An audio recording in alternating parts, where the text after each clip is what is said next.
Hey everyone. Well, I've had quite the interesting past week or week and a half here of all kinds of stuff going on. Weather improved here. We were at an early start to what looked like an early start to winter. If you recall on a few videos back here, I was cutting firewood and getting into the winter routine. I still had some fall chore stuff that I hadn't gotten done yet, like my bale hauling. Uh, Luckily for me and a few other guys in my area, the weather improved. We got almost like early fall weather here in early winter. So I had put off my bale hauling because we had a whole bunch of rain here earlier in the fall. Everything was just soggy wet. Fields had water puddles all over them. Couldn't move bales or do much of anything. So we got some hard freezing nights here. It drove the water in, firmed up the fields, and was able to now get onto them here. So this past week I've been pushing like crazy, hauling hay, and got my furthest fields picked up and in the yard here now. Got everything, got the bale yard stacked full, so I'm grateful for that. But in the meantime, a whole lot of stuff went on behind the camera that I just didn't have time to take the camera and show. But I'm just going to do a little quick rundown here and a walk around the yard and show you what I all had going on here. So here we go. Trying to finish the last of my bale haul. I had a few loads left to go to beat the weather, and because the fields are still wet in a lot of places, I'm having to carry bales out of low spots or across low spots where I can't go with the truck because I don't want to get stuck. And all of a sudden a loud kabang, and there went my back tire and all my ballast fluid. So now I'm going to be in the market for a set of tires for this little, my little Case International 685 loader tractor here. When it rains it pours.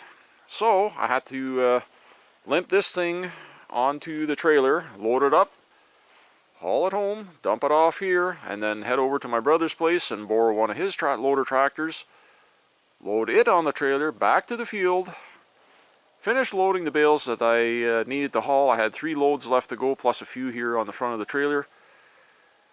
Got that done around 3:30 in the morning, and after going all day, and managed to get everything hauled home from the far fields. I still have a couple fields close by here that I have to pick up yet with this little guy in a farm wagon, because I cannot get in there with this or I'll get stuck.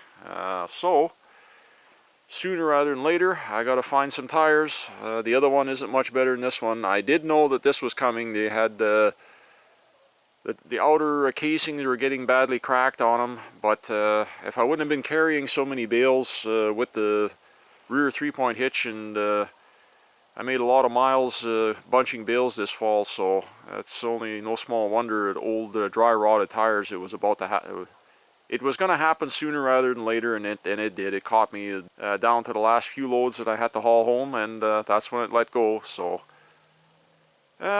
used the backhoe at home for unloading, getting all my bales offloaded and stacked in the bale yard. That's been doing okay so far, but who knows, it might all suddenly something go wrong there. And day before, when I was pumping a tire on the trailer here that likes to go flat every few days, it's got a low ghost leak in it that likes to annoy me. My I was using my, out in the yard here, my little Jenny portable gas-powered air compressor, and something went wrong in the motor, and it's got a little Honda GX120 motor on there, and all of a sudden I shut it off and I went to restart it, and it was a loud clunk and it jammed solid. So it wasn't making any noise when it's running, but well, that'll be another repair that needs to be looked into, and I'll probably show you guys this here coming up on the channel. So I almost forgot to mention several flat tires on my hay hauling trailer, a blown out air line on the Freightliner farm truck, which luckily happened over here in the yard and not out on the highway, and a little closer to home, in my home, a cantankerous water heater, hot water tank, that keeps tripping the breaker several times till I finally figured it out, which led to a couple of cold showers. And also a very uncooperative crapper, aka toilet, that's decided that it no longer wants to play nice and left me chasing out into the bushes behind the shop to get back with Mother Nature, only to find the spot that I chose was not such a good spot because it was in a thornberry bush patch. Anyways, that son of a bitch will be getting dealt with a sledgehammer, as there is now a new toilet sitting in the hallway next to the bathroom door and will be getting replaced shortly. I've got to finish filling in this row here, which I'll do with the little wagon, a few bales at a time here, just from some close by fields with the tractor. Finish filling in this row and I'll have enough to fill in 2 more rows and the bale yard will be full. And I've got quite a few hauled here this past week here. All of this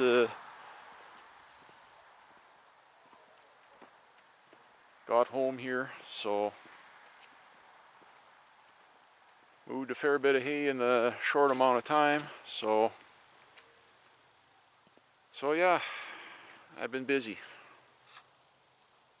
Well, anyways, I'm glad that the season's winding down, because this is getting to be not just annoying, all the fixing I got to do, but it's getting expensive. So, as any of you that fixes your own stuff or buys parts on a regular basis knows that stuff is getting just downright stupid expensive here lately. So, anyways, just like to say thanks everybody for stopping by and checking out another one of my videos, and we'll see you all in the next one.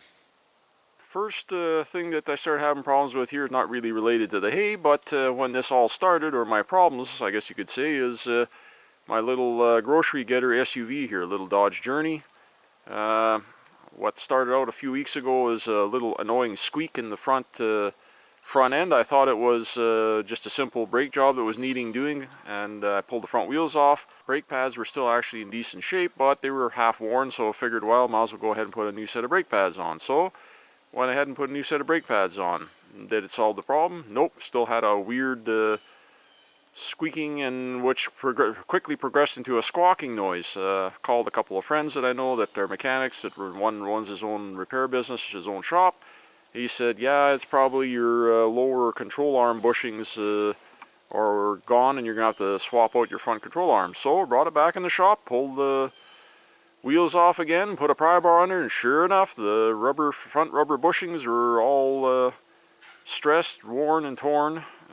So went ahead and proceeded to order a new set of control arms, put that on, put it back together. Headed out on the road to go to town a few days later, do some more shopping on a different week later for another trip, parts run, and it started to really make noise. I stopped along the side of the highway and got out and checked. The noise was coming from the passenger side, and my wheel was burning hot. Checked the brake caliper. I thought my caliper was seizing up. Nope, wasn't the caliper. My damn brake hub, the bearing was going out. So I managed to limp my way back into the city a few more miles down the road, and got my arse over to an auto parts store, and went ahead and picked up a new hub. And I figured while I was at it, I might as well change the CV drive axle, because chances are that's probably going to go out fairly soon as well. So got the parts. Couldn't drive home, so my nephew came and rescued me with his car hauler trailer and hauled me home. Put it back in the shop, take it apart, change the front hub, the front CV drive axle, and there's something else I forget already what I changed. And while I was in the process of doing that, I broke the ABS sensor getting it apart. And I figured at that point, that far into it, my rotors were still okay, but I thought just in case, by the odd chance that I have a warped rotor, which could be making noise, or, well, figured it would just be prudent to go ahead and change them. So went ahead and changed that, put it back together, took it out on the road for a little road test locally here, and wouldn't you know it, now my brake caliper is starting to stick. So pick up a brake caliper a few days later again, pull the wheel apart and go ahead and change the brake caliper, and now finally everything is seems to be back to normal, and this is now taken care of. I went to town with it, everything seems fine. Anyways, enough with that.